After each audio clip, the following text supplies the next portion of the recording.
Okay, just if you're watching, can I be heard? Before I go any further with this stream, please let me know if you can hear me in the chat.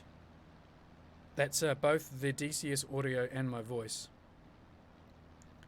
And if I can be heard, then we'll press on with the stream.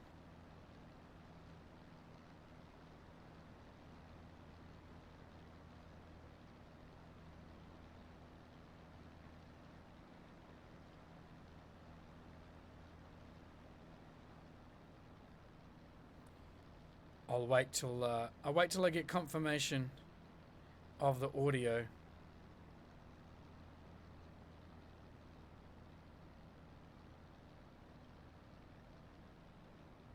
Great. Excellent. I can be heard. So there's a bit of delay, so that's fine. You'll just have to live with it. Okay, so this is the Storm of War server, which is what I was explaining before. This is a server that we put up earlier this year for a while, but it wasn't very popular. We run the Normandy map and try to build historical missions. So this mission is, as per the briefing, is set on June the 11th, 1944 in Normandy. And I'll just show you the front line, which we had a look at before. So basically, this is just after the Allies have captured their first couple of advanced landing grounds. The 2nd Tactical Air Force is already based here, and we've got a few Spitfires and a few P-51s now based in France. The bulk of the English assets are still in the UK. That's the air assets anyway. The Luftwaffe have a couple of bases near the front, but the bulk of the German bases are down here and in the east by Evro. The front line runs like this, kind of where my mouse is going now, in a curve around the beachhead. And there are a number of targets to attack based along here. There are also AI aircraft. This is a formation of B-17s, which are inbound already. They'll come and do a bombing run. Obviously, the Allies can escort those bombers. The Germans can attack them. But there's also the ground war going on as well.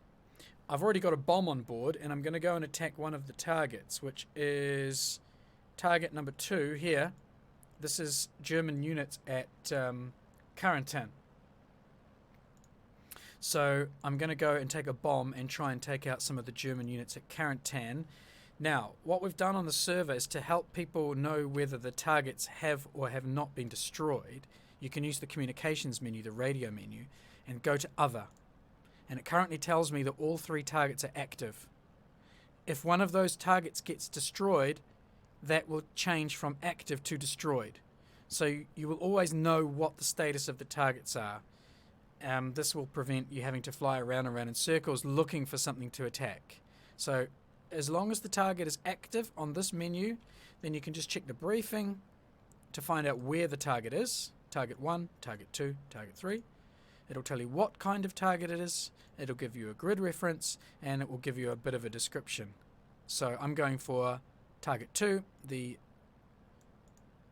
units disembarking the trains at Carentan, which for the map is getting airborne from here, Lens-sur-Mer, flying to Carentan.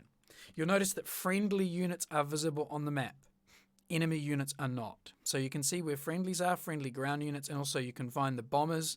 Until we get some sort of radar system working, we're going to stick with using the map. Eventually we hope to get a radar system, in which case we then turn the units off on the map. But for now, if you want to know where friendly stuff is, you can use the map. Okay, so I'm going to taxi out. Going to head off to Carentan.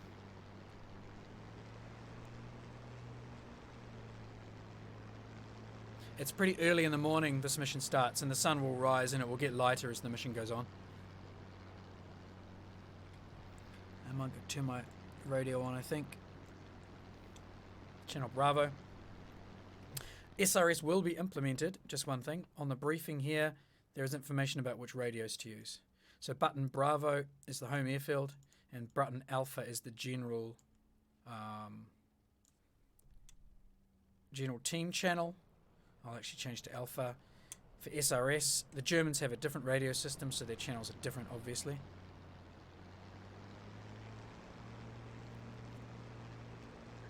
Right, let's get airborne. The flak over the target areas is pretty hot. So, you know, carrying out single-person attacks like this is a bit stupid, but, you know, for the sake of showing off the server, I'm just going to do it. Okay.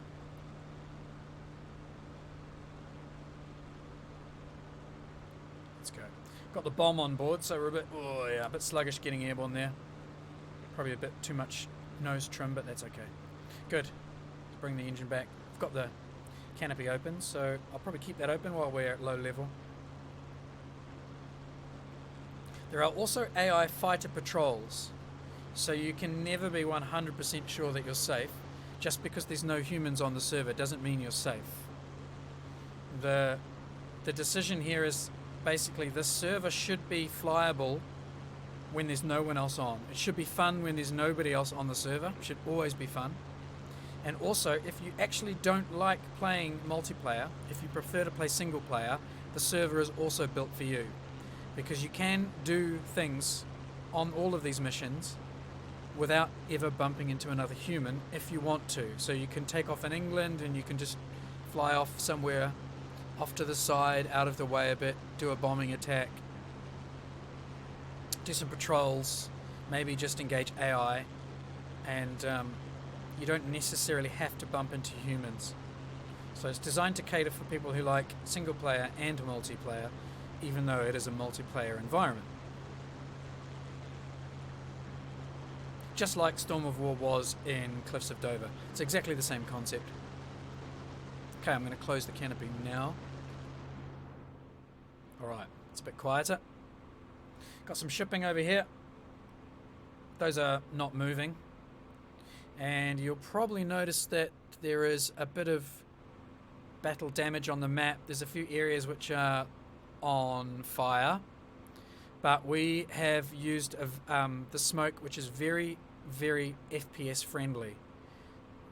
The default smoke is very, very... It'll give you a very big FPS hit. But the smoke we're using won't affect your frame rate at all, really. And that's why we've been able to place quite a few of these around the map in areas. I mean, this is supposed to be a few days after the invasion, so there's still going to be lots of stuff that's on fire. So we've placed a few of those in sensible locations near the front lines. Omaha and Utah Beach coming up. There's still some ships parked there off Omaha, I believe. And now I'm going to start climbing because I want to get above Carentan, which is over there next to that lake in the distance. That's the town of Carentan. It'll also give us a little opportunity to have a look at the map in some more detail from up high. The map looks amazing now since the last updates, the last 2 updates this week.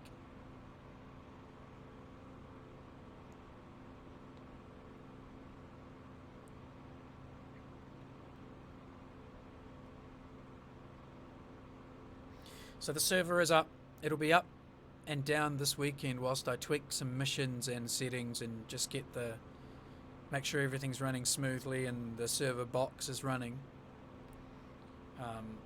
And then once we're happy that everything's running, we'll kind of launch the server formally. But for the moment, it's just in testing. But there's no password, so anyone is welcome to join the server. Just search for Storm of War and jump in. Interested to get people's feedback as well at this stage, obviously.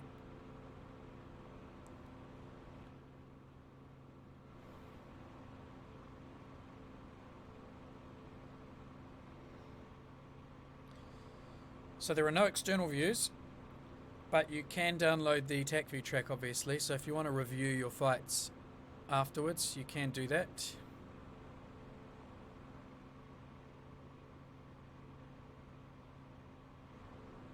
I'm just climbing up because I want to get some altitude before I get to the target. 8,000 feet. I normally bomb from about 9,000 feet. So I'm going to level off shortly, get myself over the target area. Target's there. It's that town just in front of the lake. So I'm going to turn left. Channel Islands look good too, by the way, now. Guernsey, Jersey, over there on the other side of the Cherbourg Peninsula. And there's a whole lot more detail now on the map that there never used to be, which we can't really see under these lighting conditions, but as the sun comes up, that'll get more and more obvious.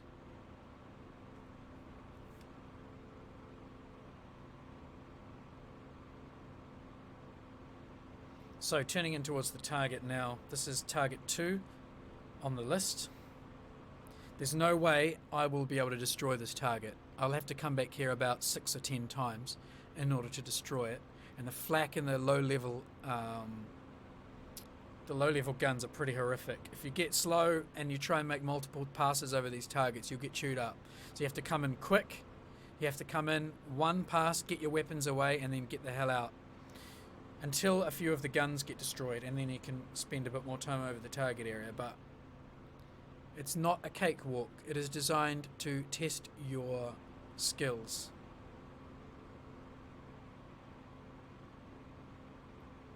Okay, we don't have stats at the moment. Someone's asking about stats. We don't have them. We are hoping to build them using SL mod, and I know a lot of people, one of the main things they look for on a server is stats. Yes, we know.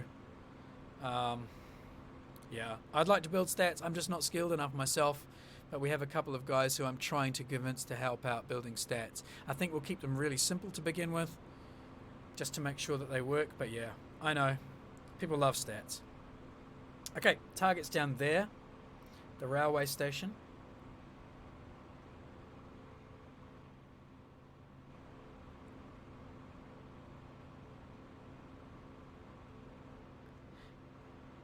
And I'm going to try and use my eyes here just to check if I can actually see any specific objects. And we'll zoom in. Okay, right in front of the cannon tip on the right, there's a couple of objects next to a shed. I'm going to try and get above those. Bombing like this is pretty inaccurate. I'm not expecting to do much damage. This is just about getting in some practice. Sky around seems pretty clear.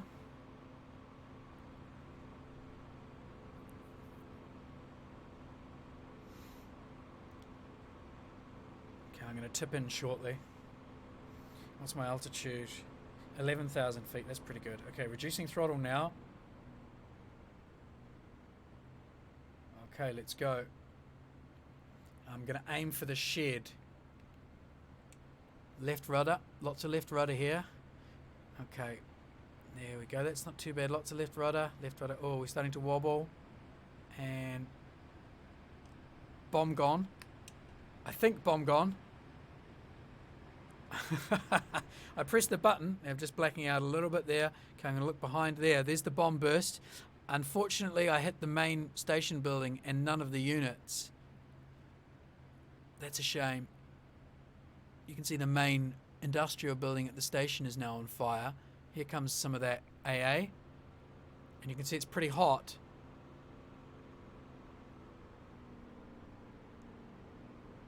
And it shows up really vividly in these lighting conditions. There's quite a lot of guns down there. Oh geez. Okay, full throttle. Just gonna move the aeroplane out of the way. Yikes!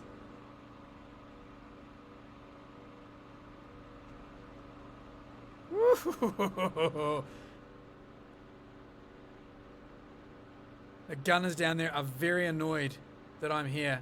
They are not at all happy. Okay, I'm really out of trim, but let's just keep this aeroplane flying if we can. Alright, I'm going to try a strafing run. Now, I was talking before about never trying to do a second attack, and you'll find out why. What I might do is fly along the railway line there and try and strafe some of the units.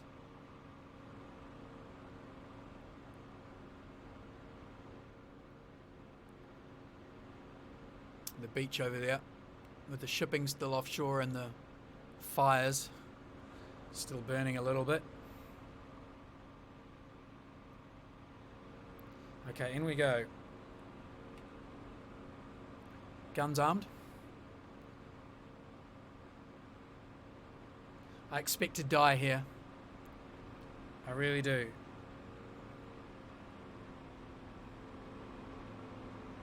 Okay. Straight down the line of the railway. Straight into the station. Gonna keep it low. I'm using the storage, the tanks as my line up. Oh, here we go. We're going straight in. I've got some trucks dead ahead, and I've got trains here as well. If I stay low, I might be able to get underneath the guns. There's the trucks. Up and down. I survived. I survived. Oh, there comes that ground fire. There comes that AA fire. Alright, you can see I hit something. I had a few trucks. Nice.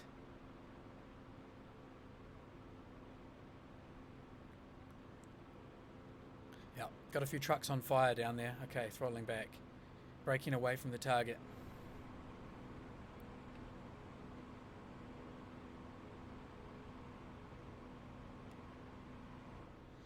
Phew, alright, I'll leave that.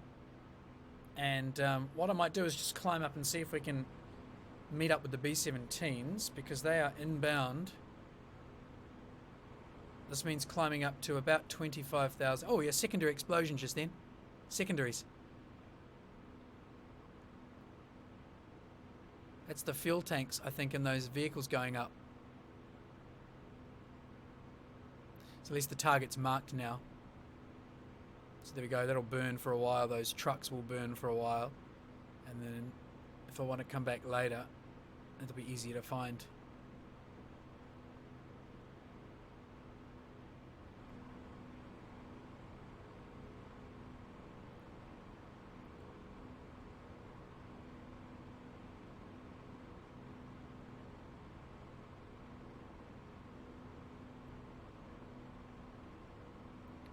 Right, let's keep going up. Hey Nitrous, how you doing, buddy? Been a while.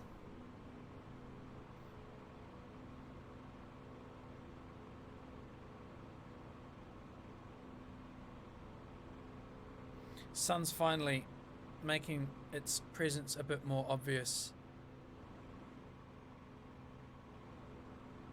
What are we doing? I'm going to bring the boost back because I think 10 to 12 pounds boost might be a bit much, but I'll give it some more RPM. There we go, 8 pounds and 27.50. That's good. Let's get climbing. Trim, trim, trim, trim, trim. So, like I said earlier, we can use the F10 map to find the friendly units, and there's the B-17s now. They're not terribly far offshore, so I'm going to have to climb pretty hard. 8,500 feet. Clear behind. No sign of Jerry just yet.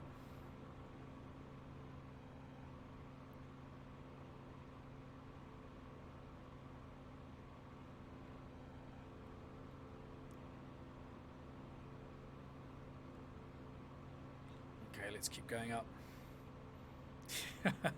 An Aussie. Thank you, Nitrous. Coming from a Scotsman, that's praise indeed.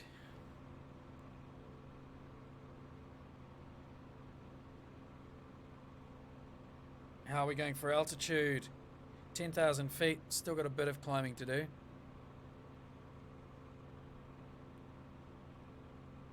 Okay, I can put the boost back on. Getting slow. Engine's probably okay now too, yeah. Temperatures are good. Let's climb. Let's climb with some intent. 2,800, maybe 10 pounds. There we go. Trim, trim, trim.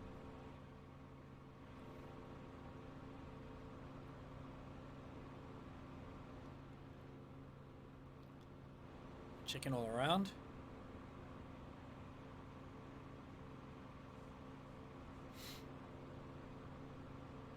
I'm good, Nitrous. There's a bit of a delay on the stream here, so you won't get my responses till long after I've said them.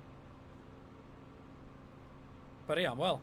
I'm enjoying the new map. It's it looks tons better. They've fleshed out significantly more of the map area. They've improved the detail. They've improved the vegetation. It runs better. The lighting's better. The shadows are better. I've got the mirror on now, and I've got no real frame problems. What am I doing? 100 frames, 110 FPS, FLAC, 12 o'clock. Okay, this is firing at me. So I've just strayed onto the German side of the front line. It's probably coming from St. Lo. I think that's St. Lo down there. So this is probably the 88mm batteries down at St. Lo firing at me. You can see I'm just drawing some of this heavy flak.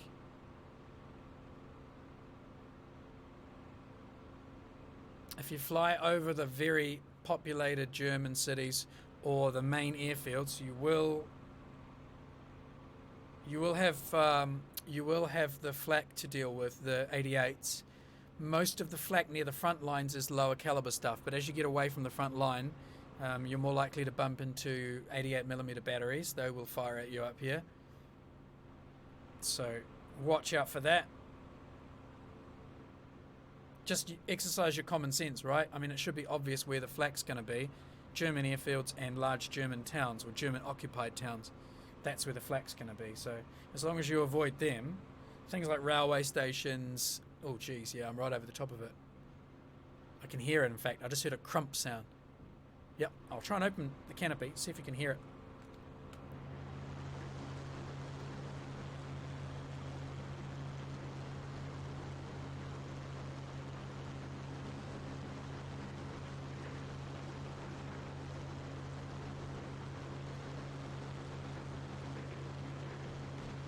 Oh, yeah, there was one. Oh, I heard that. I heard it out the left. I could actually tell where it was. That actually came in through my left speaker.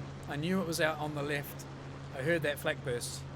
I don't know if it'll come through on the stream because the volumes are a bit quieter on the stream. But yeah, okay. How's my altitude? 17. I'm going to close the canopy. Again, I don't want to freeze to death.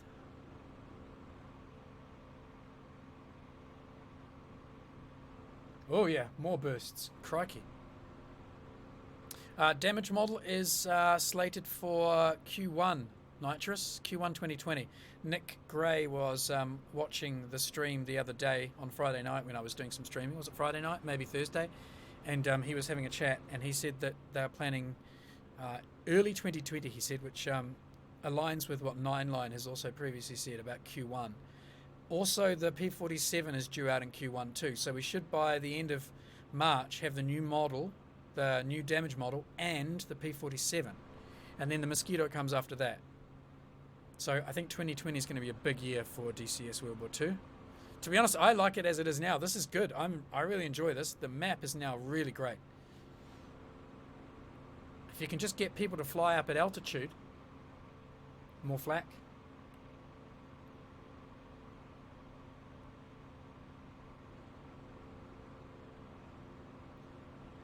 Right, altitude now, coming up 19,000 feet. So I'm going to start looking for the B-17s. They shouldn't be terribly far off.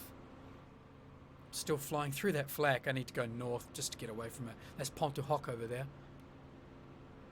And the British beaches and the British airfields, that's one of the advanced landing grounds. So if I just head north, I'm away from that flak now. Good.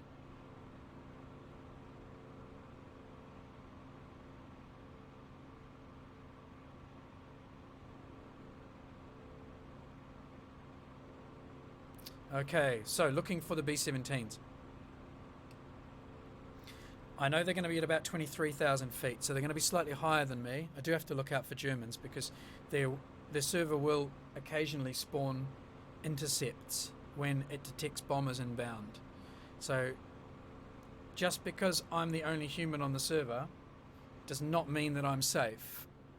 The server will occasionally react, and there, I see them. There are the bombers.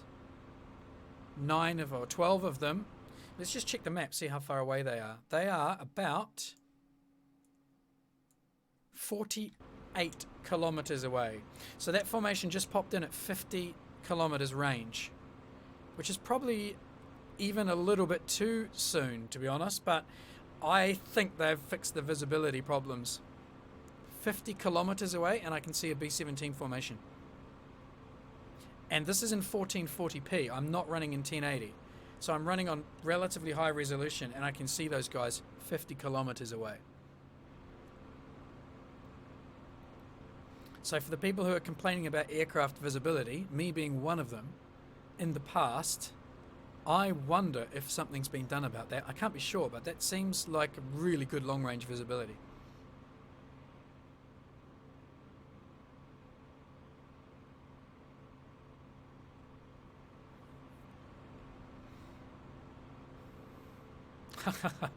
Nitrous. Yeah, have some water, old chap. Actually, I've got a beer here. Bloody hell, I forgot to drink it.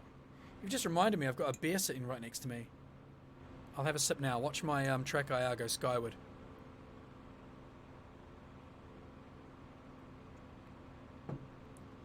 Oh my god. The Spitfire mirror is perfectly positioned to be looked at when you're drinking beer. I've just discovered another reason to drink beer. That while you're doing so, you can be checking your mirror. How's that for a pleasant coincidence? Right, check 6 again. I'll be contrailing, I think, soon, at which point it'll be easier to see if any German aircraft close. Quick check of the fuel situation. Good, I'm not on the reserve yet. I'll check the scores too, just to see. Yeah, I got 15 points for destroying those 3 trucks on that strafing run. So that's nice. Performance with the B-17s is fine, Nitrous. We are currently using formations of 12. As you can see, there's 3 sections of 4 up here in this inbound formation. But I think we could probably double that and still be fine. I mean, in single player, I've been flying missions with 60 or 70 AI in them, and it's been absolutely fine. So, let's say a third of that for multiplayer. Formations of, 15 to 20 aircraft. I mean, it's very similar to what we were doing with Cliffs of Dover all those years ago, to be honest. But RAM does seem to be quite important. If you've got good RAM, the server's got a reasonable amount of RAM, and I've got 32 gigs in my rig here. And really, having lots of RAM really does help, I think. Right, we're about to merge with the B-17s. I'm going to go up and over the top very shortly. There they are, coming pretty much straight at me.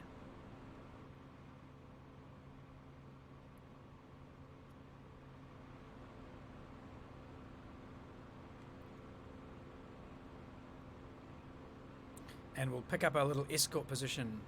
Just me, no AI escorts. So it's the responsibility of the humans to escort the bombers. But like I said before, the server may throw up some interceptors to come and have a crack at them. There they go. Right, up we go. And we'll do a left wing over.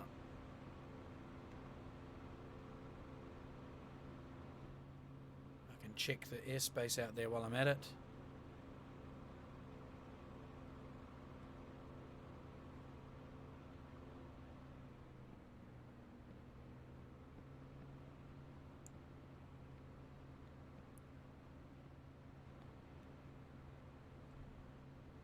Okay. So we're basically on course with the bombers. Actually, it looks like they're turning. Yeah, they're doing a right turn.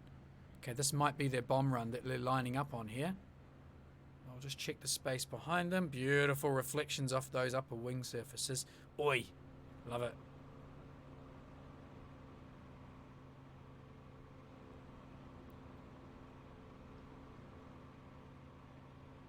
Okay, so time to escort these guys. Throttling right back for this.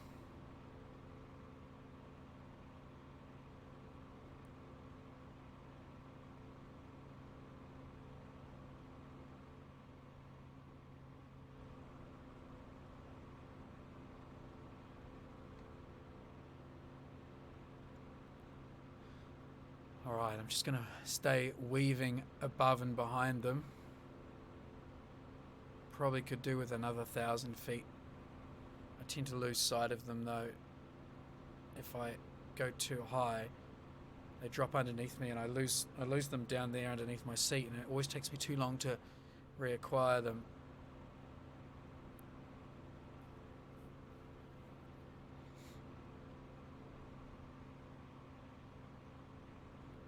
No custom labels, Nitrous. This is all vanilla in terms of labels.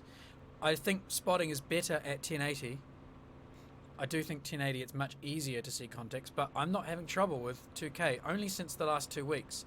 I jumped on a server about 2 months ago and I had to drop the resolution back down to 1080 because I couldn't see a damn thing. But since, let's say, the last week, for some reason, I have no idea what, now I can see stuff. I don't know if it's a change in Windows and my resolution, or I haven't done anything to my resolution, a hardware thing, or if it's part of this updates that they've done. I really don't know what the reason is. All I know is that it seems a lot easier all of a sudden to spot stuff. So, I don't know. It's very... I have no reason to suspect anything has been done because there's been nothing in the patch notes, unless it's just the general LOD work they've been doing and the shading and shadows and stuff. See, they're just very easy to see, these guys. They're very dark. That's what IL-2 does. And that's what Cliffs of Dover used to do to help make the aircraft stand out, was just make the shadows really super dark. And then you can just see the shadowed side of the airplanes. And then I guess the light sides need to be super, super light, just like in real life. I mean, when sun is shining on a metal object, even though these things have got camouflage paint, sun shines on them, you can still see them a long way away. So we'll probably get the light side of them now. Okay, they're still in shadows. It may just be that they're drawing the shadows from further out, because they're still in shadow, see? They're not actually reflecting the light. So that's possibly what they've done. They're just making the shadows generate from further out. They're so visible. They are really obvious. I'm I'm probably 1 kilometer away, maybe 2 kilometers away. Super, super obvious. There's no real risk of losing sight of stuff like there used to be when it's close in.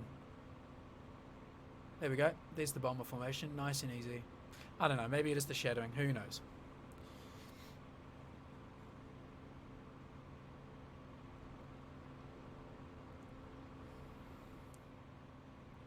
See if I can get the... Oh, hello. What the heck? Is my fuel pump on? Yes. Okay, I've just lost fuel pressure. Now I'm windmilling here. That's very interesting. I'm going to check my fuel situation. It's possible I've just run out of fuel. Nope. Okay, maybe I overcooled it. I've had high RPM. Fenrir actually had this problem the other day when he was flying. He overcooled a Spitfire. I'm only at 21,000 feet though. This is very strange. Fuel pump is on. Let's just check. It was on. Yep, fuel pump's on. Fuel pressure valve has been on the whole time. So I'm not quite sure why it's losing engine like that. Like I said, Fenrir had the same problem in our multiplayer mission on Wednesday or Thursday night. His Spitfire just died like this. This used to happen quite a lot to a lot of people. The solution was always just to make sure you had the fuel pump on and the fuel pressure gauge on, but as you can see, that hasn't done it for me. So riddle me that. Let's go lean mixture.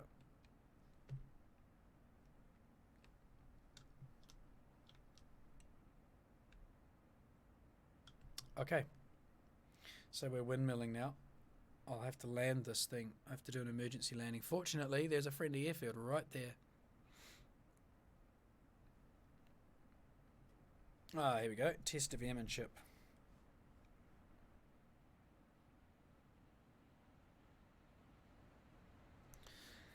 So, pan. This is probably Mayday, to be honest. Okay, I'm going to use the airfield over there. I think this one's too close. I'm going to just come left and use this one. I've got 15,000 feet. Angels 1.5. I can still see the bombers. Doesn't take too much effort to pick them up.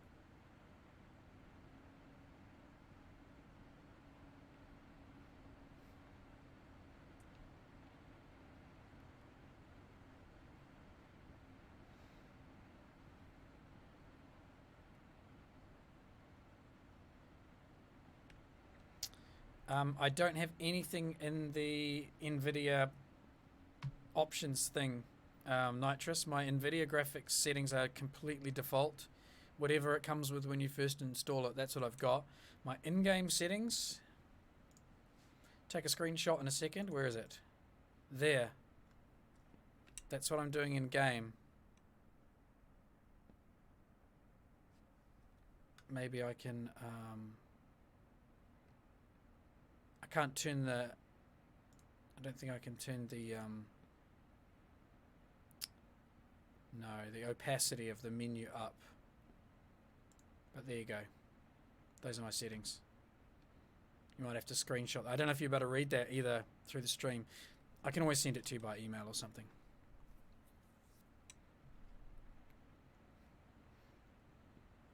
So has anyone else been experiencing this increased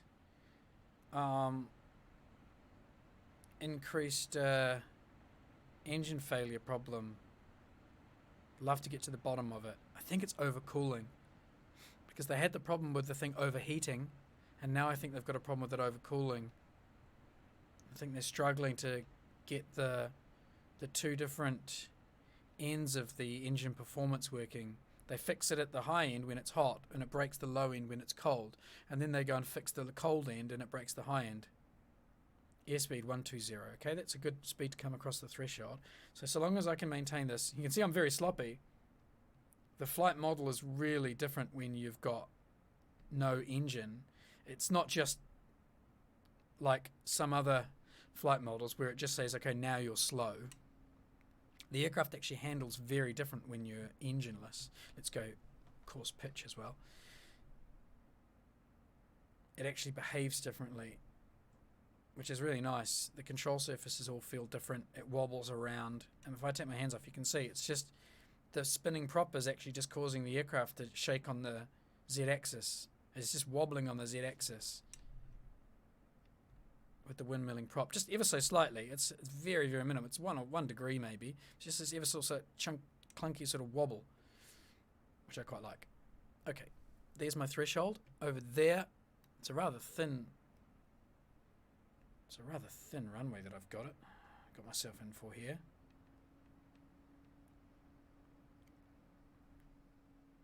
I've got to judge the distance right here. I've got to make sure I'm twice the distance. No, I've got to make sure I tip in at exactly the same distance that I need for the final approach. What's my altitude? 5,000. Okay, I'm going to drop to 4,000 and then I'm going to tip in. Yeah.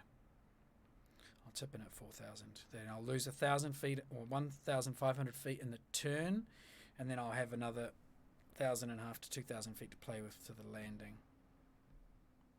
It feels like I should go now. Yeah, I'm going to go now. I'd rather be high than low, to be honest. Low is death when you've got no engine.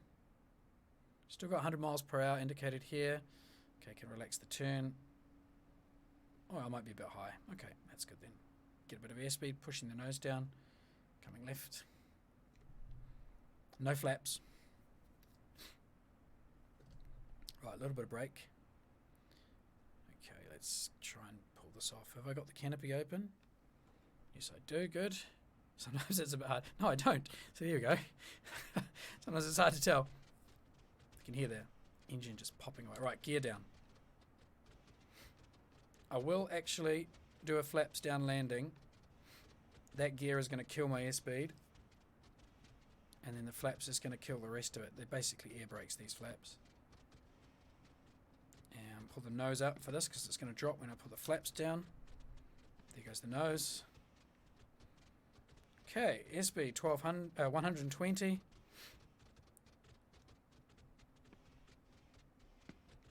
Back on the stick now. It's 100. I'm going to stall. Ouch, that was bad. Oh dear, and I've got no airspeed here. Big bounce, big bounce. Crikey.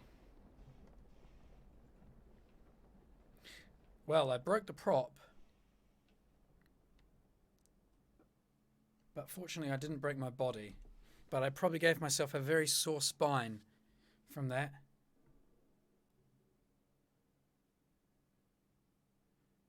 But we're down. safely down. What I'll do is I'll just check how those B-17s are getting on. See if there's still 12 of them. Yeah, there are.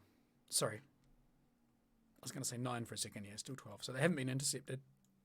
It looks like they've dropped their bombs and they're now heading home.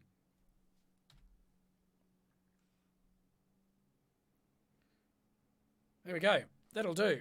A quick sortie on the Storm of War server. The server will be up most of today. That's Saturday. I do need to start working on the second mission, which will run after this one, which is the afternoon of June the 11th. This is the morning of June the 11th. So that might also be up over this weekend. But like I said earlier, the server will be up and down over the weekend and probably over the next couple of weeks while we iron out a few bits and pieces. And then hopefully we can launch something in the new year, and hopefully we can try and launch something that coincides with the damage model. That would be ideal. You can find us on the Eagle Dynamics forums. There is a thread on there on the multiplayer for Storm of War. It's a bit old, but stormofwar.org is where we normally live. If I go to the briefing, actually, I think the URL is listed. Multiplayer. If I just, there's the server there. Yeah, the website's on the server description. Storm of War test server. So there you go. I'll leave the server up and be tweaking it throughout the next couple of weeks. Thanks for watching. I hope this kind of thing is interesting for people. If we manage to get a bit of a crowd on here at some point over the weekend, I'll be sure to stream that as well, so people can see what it's like with a few more folks on. Thanks, guys. Take care. Have a good weekend.